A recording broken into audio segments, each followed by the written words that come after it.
What is it, about 7 minutes past 3 on July 14. Truckee and I are going to make a dash for the rock, so we've got our women over there. Dad, the boys and Gloria are going to do it tomorrow morning. See you there. Okay, it's just after 3 o'clock local time. The roads have been declared open, and Brett and Ash are going to make a run for it because the girls are over at Yarla. And the rest of us are staying, and we're coming over tomorrow morning. We're going to sleep the night, get up early in the morning, and then take off then. Alright, have a good time tonight. Good night. See you tomorrow. Hey? Yeah, alright. Yeah. See you later, mate.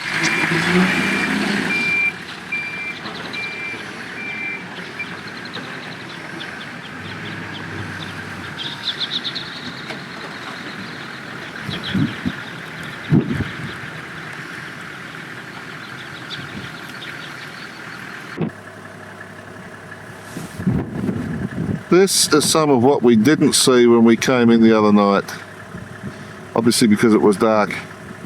These are the Rawlinson Ranges, and they're sort of directly underneath part of the ranges is Warakurna to the right, and just to the left you can see the dome there, which is Giles Weather Station, right up there.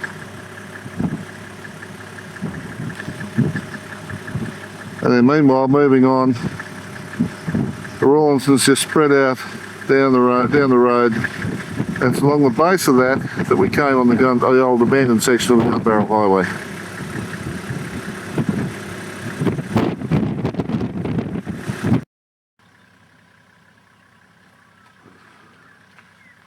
Quarter to 8, Saturday morning, and we're now approaching the Schwerin Mural Crescent.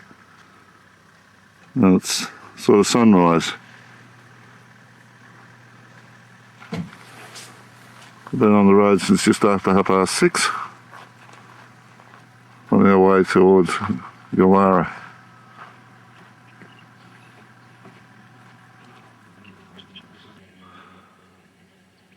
It's now 10 to 8 in the morning, and the sun's made its appearance. The landscape is slowly starting to wake up.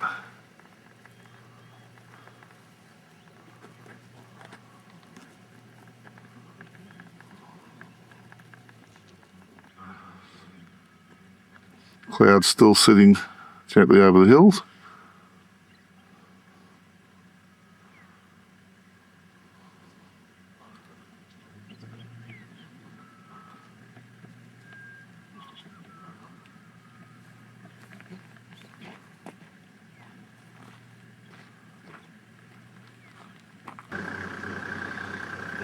Reed's getting a lowdown on what's happening. It's certainly got a bit boggy through here, a bit of rain through here. When it all happened a few nights ago. Sun's starting to get up a wee bit in the sky now and starting to really bring out some of the beauty in this range of mountains, which really is a very pretty range of mountains.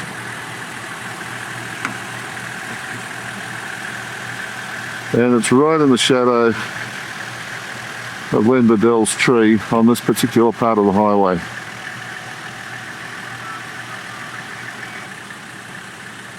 Gill's Pinnacle rising majestically above the range. Just beautiful country here. What a beautiful backdrop.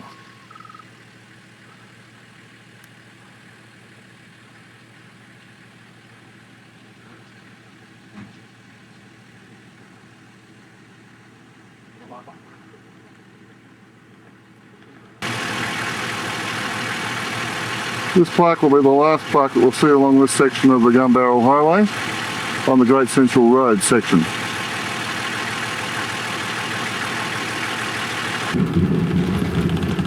How's that for a view straight down the road? Bit of cloud on the hill. Vehicles lined up for the obligatory photo shoot. From the border, that's how far we're going to go. And also the community's asking people, no grog, no dough. And nestled in underneath these hills is Docker River. No photography allowed in here, but we're going to go to the store and see if we can't get something to eat.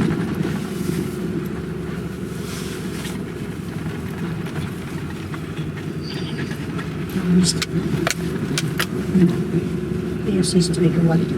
Hey? It says takeaway. Yeah.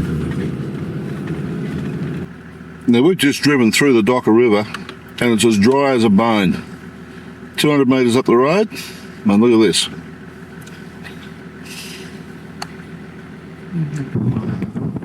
This is our first look at the Olgas as we come over the top of the hill. Seen a bit here and there, but then all of a sudden you come over the rise, there they are sitting in the distance.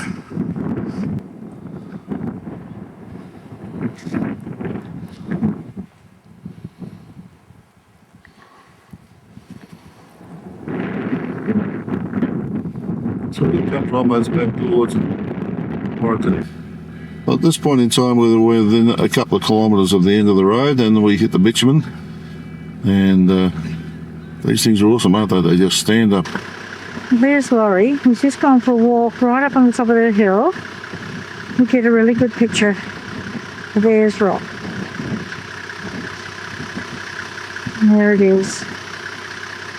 We've been standing here for the best part of about 30 minutes waiting for the sun to come out so we can get a decent shot at these things. The sun was shining beautifully as we were driving around, but of course, a lot of cloud cover in the sky, and we've lost it. There in the distance, the rock.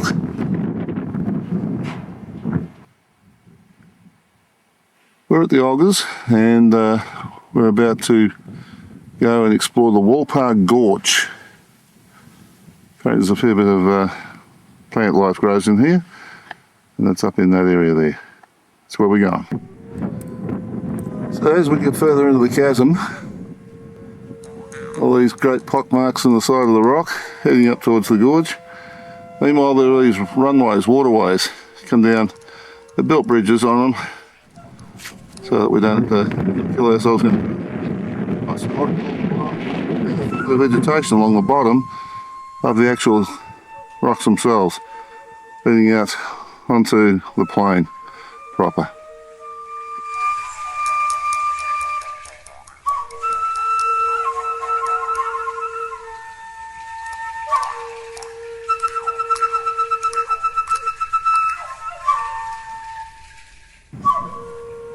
Obviously this is where the water runs, just from in the chasm, runs down along the base here.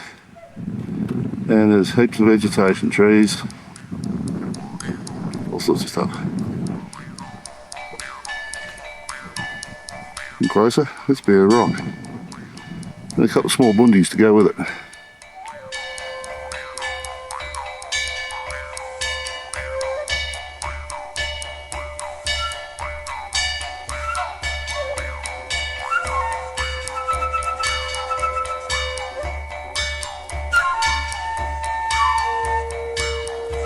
We've done a fair job of making a walkway through here to keep people on the track, and then we come up to the viewing platform at the end.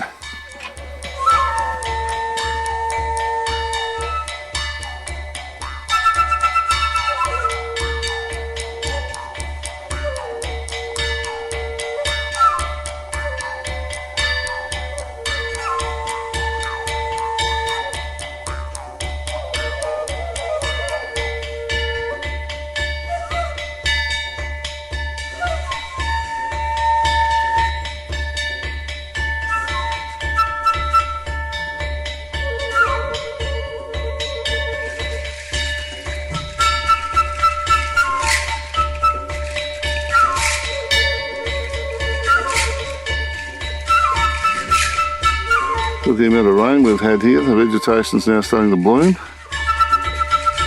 The wildflower should be out in force in no time.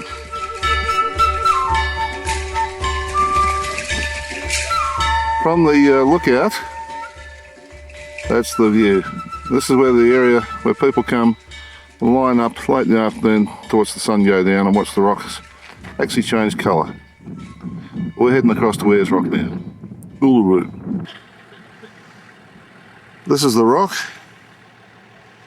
Here's rock. Uluru. This is where the people climb the rock. It's the chain going up the hill. And the people follow that up. You talk about that point there and they're only about a third of the way up the rock. And here's two of our party, intrepid wanderers. The Riggs and Woody, starting to do the climb.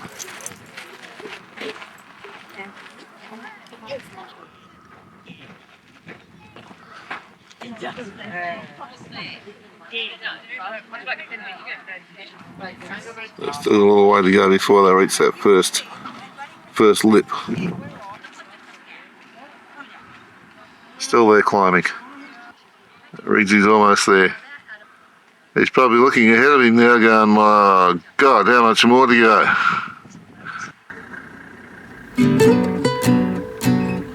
It's a little bit further around the rock. We're actually driving around the base of it now. No cameras, no walking in that particular area. Sacred site. There's that cave in the rock right there.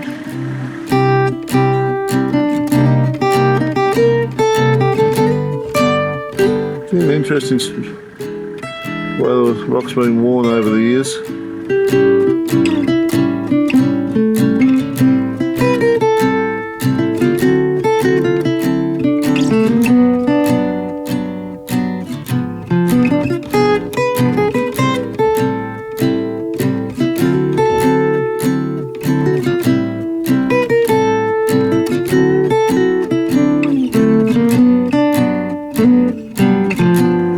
This is the side you look at it from at sunrise.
If I look at that real carefully, I can see an emu in there, and probably a kangaroo as well, maybe a couple of other things. Rather amazing. This one's actually broken away and fallen away.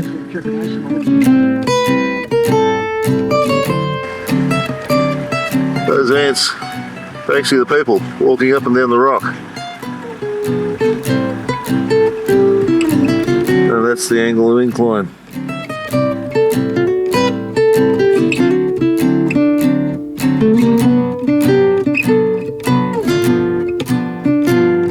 If they happen to step off the side, it's a long way down. There are some amazing angles of this, depending which way the sun is, and where you're at. And right there at the end, there's the ants climbing the hill. And going out of the side of the rock, a tree.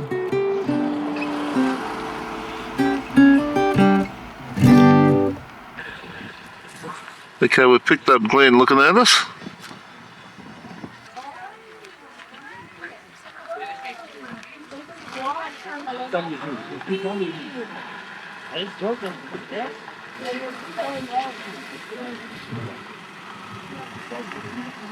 How long did it take you to get up What there? you can see up there is the hardest. It's flattened out. You've got a few walking along kind of areas where there's drop-offs on the side. You're probably up about there, I reckon. That's the top, but over the back there. So it took about half an hour to get to where you can see up the top there, and then I reckon it was another 25 minutes to get to the top. And it was about 25 minutes across, and then had about 10 minutes up there, and about 35 minutes on the way back. But you kind of, that bit there, if you walk backwards, it gives your knees a rest. Jeez, your knees are hard work on your knees. It's not as hard as Bluff Knoll in the Albany. Not as hard as that. Bluff Knoll's worse, isn't it? Bluff Knoll's harder than that. Like this here, you've got to hang on, and you could probably fall to your death easily here. Yeah. But as for physically, exhaustion, Bluff Knoll, I reckon it's harder by the time you get down to the bottom. I don't know what that is. It's about, I think it said 860 metres. I think Bluff Knoll's about 1,100 metres. Oh, it's just on 6 o'clock. So the rock looks at the moment. Riggsy climbed the rock this afternoon. Woody went halfway up. They opened it at about 3:30. So Riggs got the job done. Won't be too long now before the sun sets. On July 16, 2006. Dinner time. Team effort. Sausages galore. This is the man that climbed Mount Everest today. And I feel actually pretty good, but Very surprised, aren't you, about that? yeah, I won't speak true, sorry. But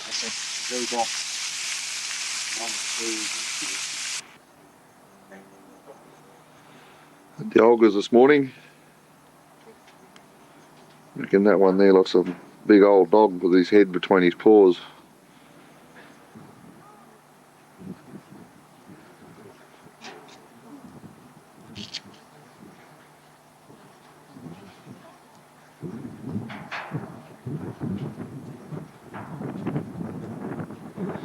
Actually pan right.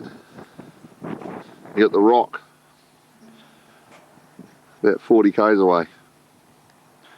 Pretty hard to miss it anywhere around here actually. And this is the view from behind.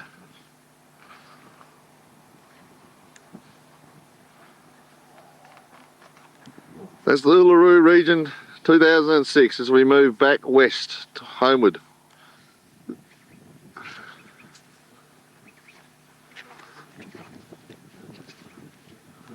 Lasseters Cave. Harold Bell Lasseter.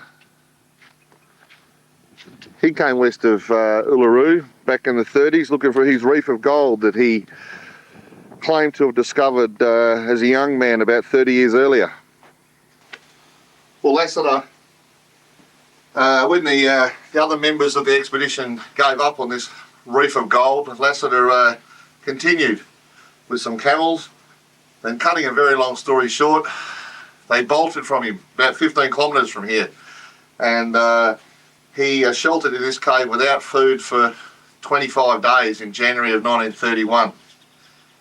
In sheer desperation after that, he left the cave and walked about another 15 or 20 kilometres or something before he perished. It's a good story actually, the whole thing. I mean, obviously the ending's not a good part of it, but Australia is not very old as far as white settlement goes, and legends like Lasseter and his cave and his lost reef of gold are very few and far between. The cave provided plenty of shelter, and water wasn't a problem. You just had to dig a few feet below the surface here, because this is a creek bed. He just didn't have any food. Didn't know what he was looking for, bush tucker wise. Not many people do though.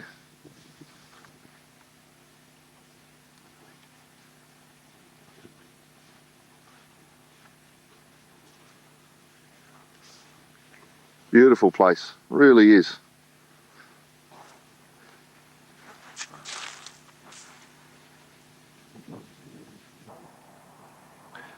This is another look at the Petermann Ranges. Just coming up to the WA Northern Territory border near Docker River. Absolutely beautiful part of Australia around here. And not many people see it because they don't venture out this far. No bitumen roads out here.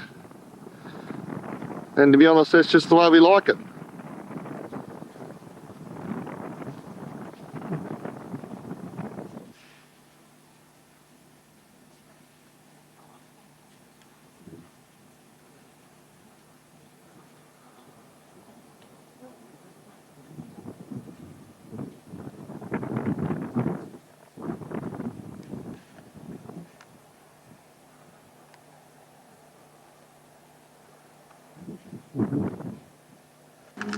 Amazing what you see in the middle of nowhere.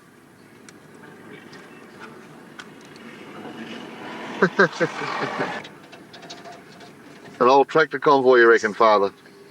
This one.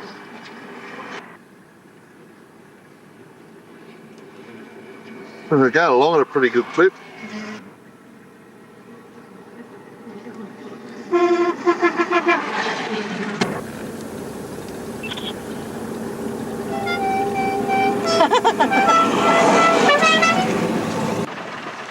Having a good run?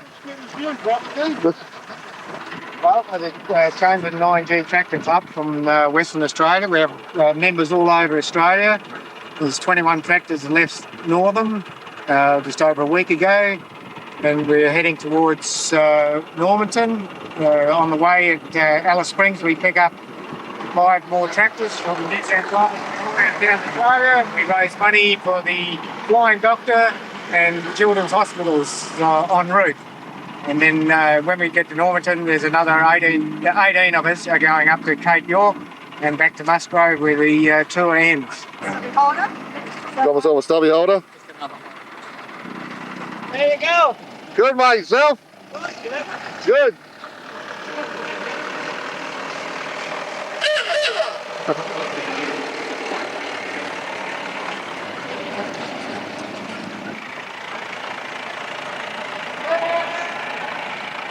You're in the Northern Territory. Yeah.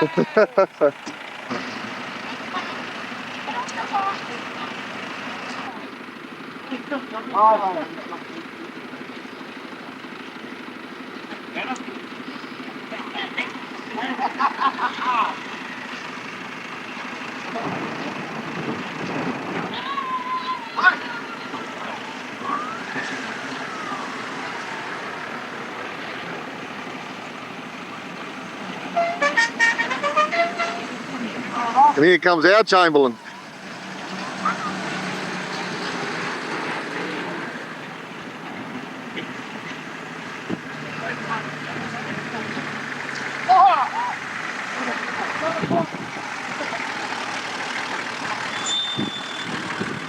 Did you get a picture of this Chamberlain with that Chamberlain? I did. Yeah. I think she's known as a Chamberlain.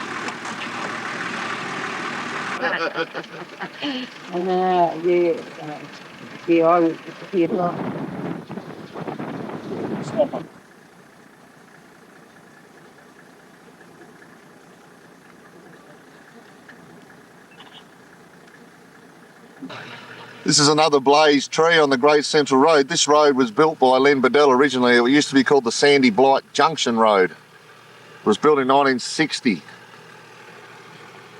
And these ranges behind us is the Schwerin Mural Crescent. Crescent. There you go. Which Len mentions in his book, Outback Highways.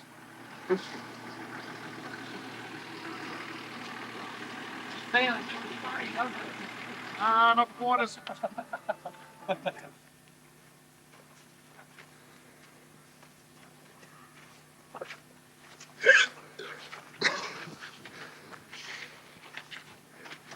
Where's he going? This is the original Gunbarrel Highway. Right down there, it goes to Victorytown Station in South Australia. The current position is about 29 kilometres from Warakurna or / Giles. This road here used to be called the Gunbarrel Highway. What are you doing, mate? But We've done what we wanted to do, thank you. renamed it the Great Central Road for obvious reasons. Back at Warakurna Roadhouse, we originally just had to top up his tank momentarily. Now it's down the road towards Warburton where we're going to camp. The modern day version of Len Bedell's construction team. Got a copy, Corey? Yeah, just past the grader. Camp at 85 kilometres east of Warburton. Breakfast. More like north east of Warburton, wasn't it? Yeah, it's getting up that way. We don't get technical like that. Small little dodgy out the back. Good reasons for that, apparently. There's the Taj, as usual. We take a wander over here. It's the Riggs tent, the Pitt tent, Chamberlain, and the Iron Horse. There's the star of our show, Ben Riggs. What degrees? Dodgy thermometer. Uluru, dodgy $6 thermometer says it's 5 degrees. I guess it's about 6:30. I don't reckon it's that warm. Could be. Wind chill factor. And there's a kettle on. Well, a saucepan with hot water, hopefully. Ducky! How are you, mate? Oh, it's plain old too cold to be getting out of here. Mate, I understand that completely. I had the same issue about 15 minutes ago. Breeze, wasn't it? Yeah, wind chill factor's unbelievable. Was there a few drops of rain last night? Or? Nah. No. Morning, Suze. Morning, I'll make my appearance on the camera later. It's alright, you can't see through that anyway, don't worry. No, she was chilly. We don't ask the old man though, he wasn't. No, it wasn't that chilly last night. So an old tractor thingy has been abandoned out here.